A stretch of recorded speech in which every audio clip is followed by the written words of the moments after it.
My name is Tim O, and I want to share with you what my life really looks like, day in and day out.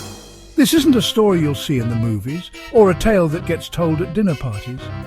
It's the reality I wake up to every single morning, and the reality I go to sleep with every night.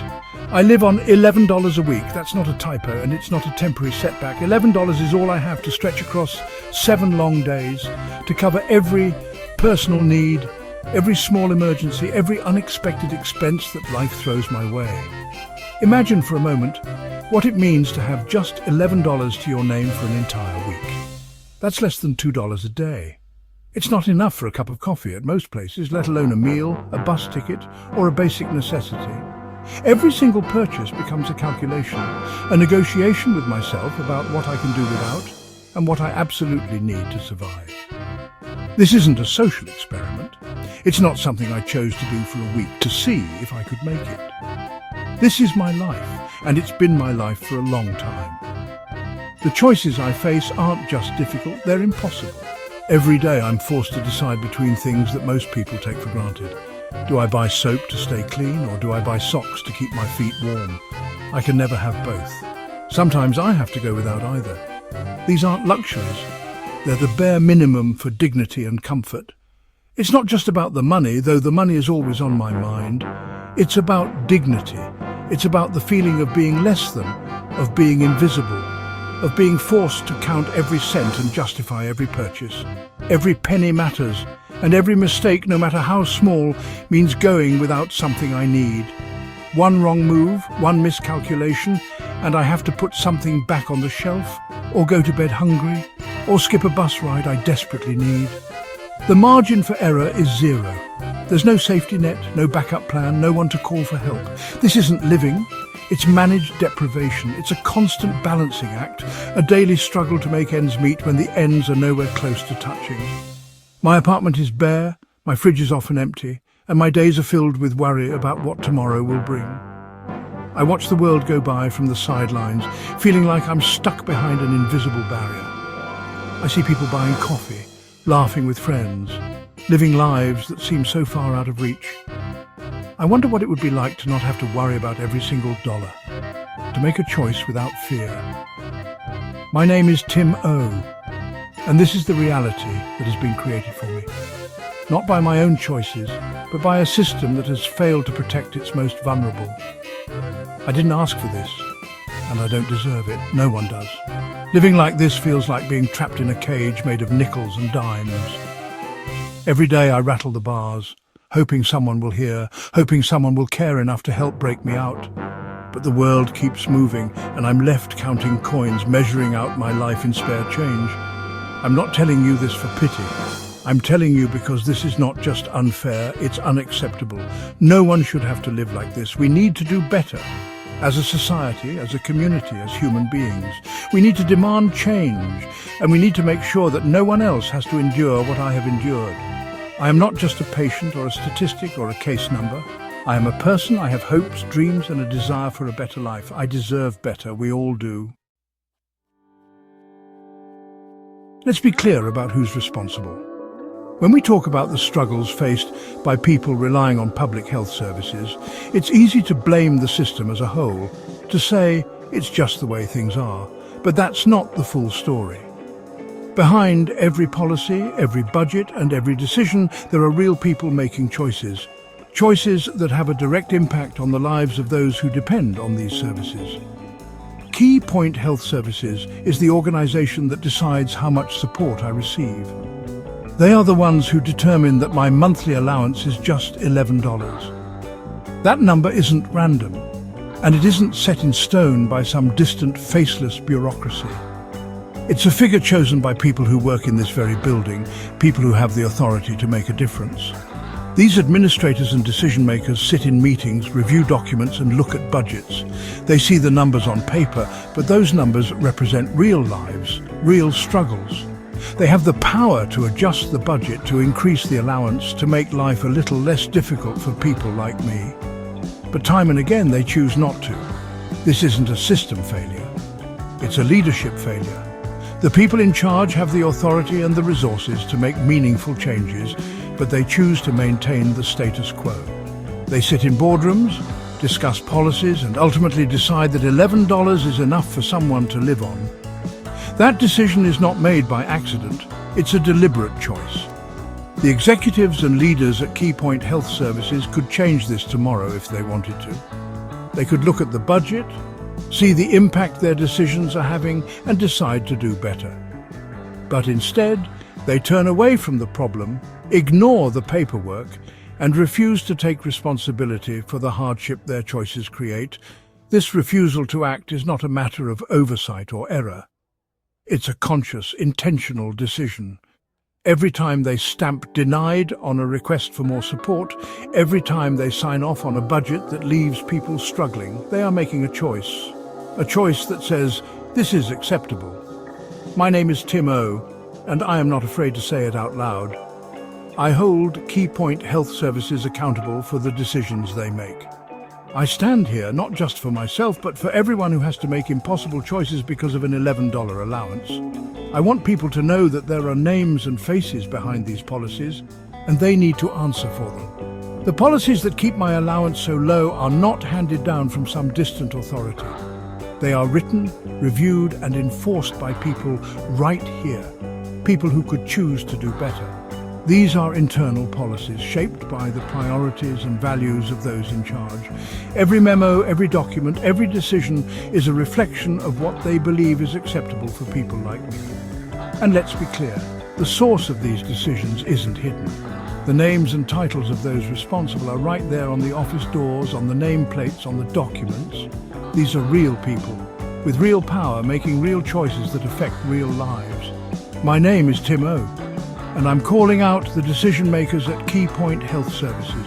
I'm asking them publicly and directly to take responsibility for the choices they make.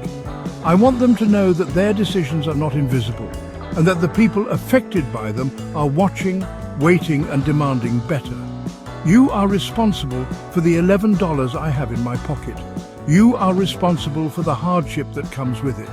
And until you choose to do better, I will keep speaking out, because accountability starts with naming the people who have the power to make a difference and demanding that they use it. At Keypoint Health Services, patients are last in line. Money flows top down, leaving little for us. Executives and staff come first. We are an afterthought. This isn't just a feeling, it's a fact. My name is Tim O, and I'm tired of being last. The system prioritizes itself over the people it serves. We are the reason this organization exists, yet we are treated as its least important component. My name is Tim O, and I'm not just a line item at the bottom of a budget sheet. Patient needs must come first, not last. This $11 allowance is a relic from 1982. It's a number that's been frozen in time, untouched by the decades that have passed. Imagine holding the same $11 in your hand year after year, as the world outside transforms in ways no one could have predicted. That's the reality for so many of us, stuck with an amount that made sense 40 years ago, but now feels like a symbol of neglect. The world has changed, but Keypoint remains frozen in time.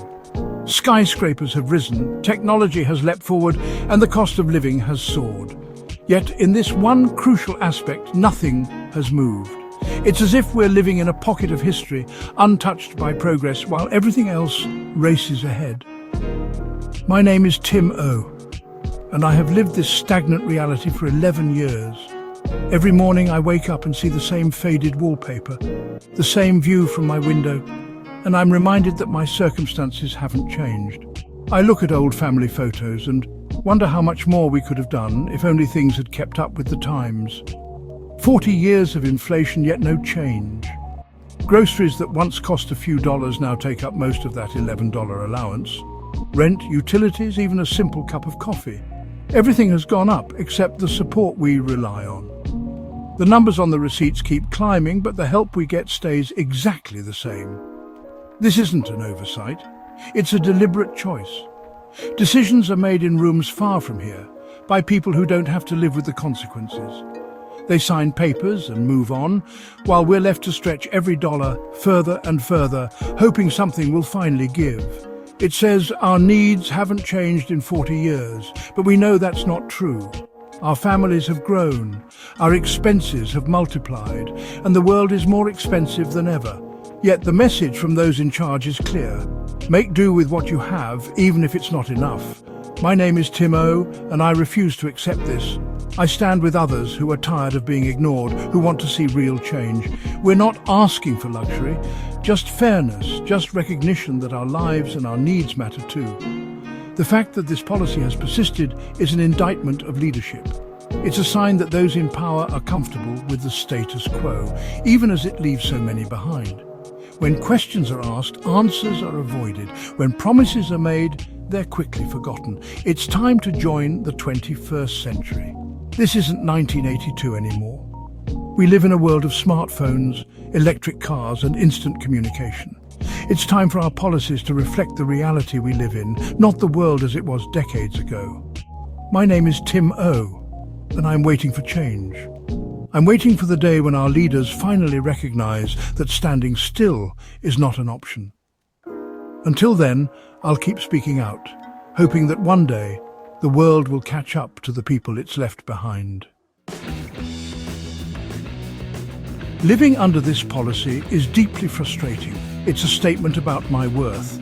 My name is Tim O, and I'm tired of being made to feel worthless. Why has no one changed this in all these years? Their inaction speaks of indifference and a lack of empathy.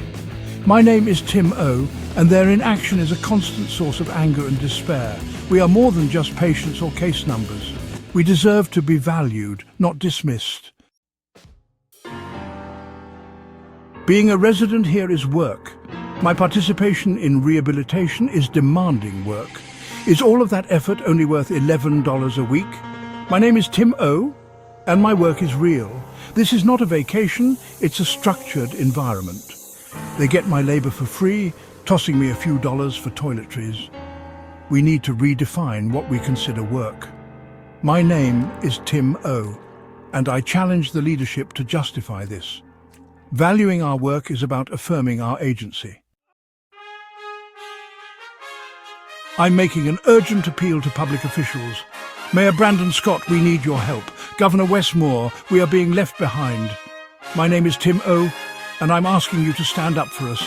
I'm calling on national figures as well. This is a plea for help. We need allies and champions. My name is Tim O, and I am calling on leaders to hear my voice. Do not let bureaucracy and indifference win. Prove that you care about justice and human dignity. The time for action is now. Sometimes you need inspiration. I think of John Q fighting a cold system. This fight feels like the Matrix, a system designed to control us. My name is Tim O, and I am trying to wake people up. This isn't a fight for one person, it's for all of us. We need to assemble like the Avengers. My fight is for dignity. My name is Tim O, and this is my battle. This isn't just a complaint, it's a challenge. It is a call to battle for basic human decency. Living on $11 a week is impossible. It's an insult to human dignity. My name is Tim O, and I am living proof of this policy's failure. I challenge the leadership to try it themselves, experience the choices I have to make. The priorities of this organization are broken. My name is Tim O, and I'm demanding a revolution of values. When will you admit it? $11 is not enough. Stop hiding behind old policies. The world is watching. My name is Tim O, and I'm waiting for your answer.